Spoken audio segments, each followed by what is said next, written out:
Hello friends, நம்ம இன்றைக்கி சூப்பரான பிரியாணி கத்திரிக்காய் தான் எப்படி செய்யுதுன்னு பார்க்க போகிறோம். இது பிரியாணிக்கு மட்டும் இல்லைங்க, கீ ரைஸ், இது சப்பாத்தியோடலாம் கூட ரொம்ப டேஸ்ட்டாக இருக்கும். இது சைட் டிஷ்ஷாக வச்சு சாப்பிட்டோன்னா வாங்க எப்படி செய்கிறதுன்னு பார்க்கலாம். ஃபஸ்ட்டு ஒரு சின்னதாக மசாலா பவுடர் மட்டும் ரெடி பண்ணிக்கலாம். இதுக்கு ஒரு 3 டேபிள் ஸ்பூன் அளவுக்கு வேர்க்கடலை எடுத்துக்கோங்க. இதை நல்லா வறுத்துக்கோங்க. நீங்கள் வறுத்த வேர்க்கடலை வச்சுருந்தீங்கன்னா அப்படியே யூஸ் பண்ணிக்கோங்க. நான் பச்சை வேர்க்கடலை தான் போட்டிருக்கேன், அதனால் இதை வறுத்துக்கலாம். ஒரு 1/4 டீஸ்பூன் அளவுக்கு வெந்தயமும் சேர்த்துக்கலாம். 1/2 டேபிள் ஸ்பூன் அளவுக்கு எள்ளு பிளாக் எள்ளும் போட்டுக்கலாம், இல்லை ஒயிட் எள்ளும் நீங்கள் போட்டுக்கோங்க. இப்போ அது ஆறினோடனே இது 3 பொருளையும் சேர்த்து மிக்ஸி ஜாரில் போட்டுட்டு அரைச்சி பவுடர் பண்ணி வச்சுக்கோங்க. இப்போ ஒரு வானலில் எடுத்துகிட்டு கத்திரிக்காய் இந்த மாதிரி கொஞ்சம் முழுசாக கட் பண்ணி நம்ம முதல்ல எண்ணெயில் நல்லா ஃப்ரை பண்ணிக்கோங்க. இதிலே பாதி வெந்துடும் கத்திரிக்காய். கொஞ்சம் மீடியம் ஃப்ளேம்லேயும் இல்லை லோ ஃப்ளேம்லேயும் வச்சுட்டு நம்ம வதக்கி நல்லா எடுத்துக்கோங்க. அதுக்கப்புறமா இதை ஒரு பிளேட்டில் ட்ரான்ஸ்ஃபர் பண்ணிக்கோங்க. இப்போ அதே வானல் வச்சுக்கோங்க. எண்ணெய் போட்டுட்டு கொஞ்சமாக ஜீரகம் சேர்த்துக்கலாம். பெப்பர் ஆட் பண்ணிக்கோங்க, நல்லா வாசனையாக இருக்கும் பொரியும் போது. 1 டேபிள் ஸ்பூன் அளவுக்கு கடுகு போட்டுட்டு கொஞ்சமாக பெருங்காயமும் சேர்த்துக்கோங்க.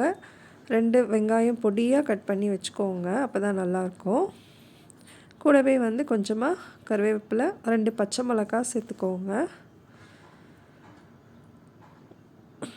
மஞ்சத்தூள், சால்ட் இது எல்லாமே ஆட் பண்ணோம் அப்படின்னா வெங்காயம் சீக்கிரமாக வதங்கி வந்துடும். இப்போ வெறும் மிளகாத்தூள் சேர்த்துக்கோங்க. இதில் வெறும் மிளகாத்தூள் போட்டோம் அப்படின்னா நல்லாயிருக்கும். அதனால் 1 டேபிள் ஸ்பூன் அளவுக்கு வெறும் மிளகாத்தூள், 1 டேபிள் ஸ்பூன் அளவுக்கு தனியா பொடியும் சேர்த்துக்கலாம். இது ரெண்டுமே நல்லா வதங்கட்டும், நல்லா அந்த பச்சை வாசனை போயிடும். அதுக்கப்புறமா ஒரு 4 தக்காளி கட் பண்ணி வச்சுக்கோங்க. இது 4 to 5 மெம்பர்ஸ் சாப்பிட்ற அளவுக்கு நான் மசாலா ரெடி பண்ணியிருக்கேங்க.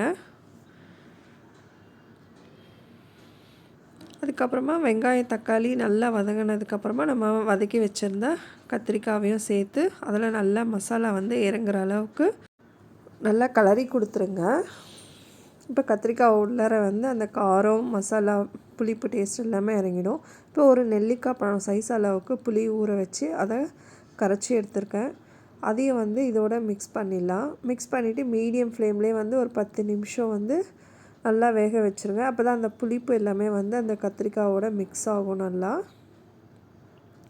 இப்போ கிரேவி ஓரளவுக்கு திக்காகிடுச்சு. கத்திரிக்காயும் நல்லா வெந்துருச்சு. இந்த ஸ்டேஜில் நம்ம அரைச்சி வச்சுருந்தோம் இல்லைங்களா வேர்க்கடலை, அந்த பொடியை நம்ம சேர்த்துலாம். இறக்கும் போது தான் அந்த பொடியை சேர்த்துட்டு லைட்டாக மிக்ஸ் பண்ணி கொடுத்துட்டு அதுக்கப்புறம் நம்ம ஆஃப் பண்ணிடலாம் ஸ்டவ்வை. பாருங்கள், இப்போ நல்லா கலரி கொடுத்துட்டோம். முன்னாடியே போடக்கூடாது. ஸ்டவ்வை ஆஃப் பண்ணுற ஸ்டேஜில் தான் இதை போட்டு கலரிட்டு ஒரு சின்னதாக அளவுக்கு வெல்லம் சேர்த்துக்கோங்க. அந்த ஸ்வீட்னஸ்ஸு, காரம், புளிப்போட நல்லா இருக்கும். அவ்வளோதாங்க, கத்திரிக்காய் மசாலா ரெடி ஆகிடுச்சிங்க. Thank you friends.